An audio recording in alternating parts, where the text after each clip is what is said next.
Looks like our hummingbird feeder is empty. Let's go fill it. Where I live, the hummingbirds are here year-round.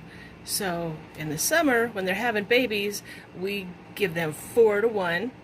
This is water, this is sugar, and in the winter we give them 5 to 1, a little bit less sugar. So I'm mixing this up 4 to 1. So this measure is an 1/8 cup, and half of it is what I'm considering 1. So let's put the sugar in.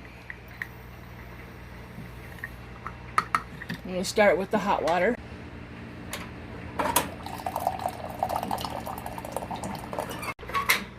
So this is full, so now I'm considering this 2. Now I'm going to put cold water in so the little birds don't scorch themselves. That is 4 to 1.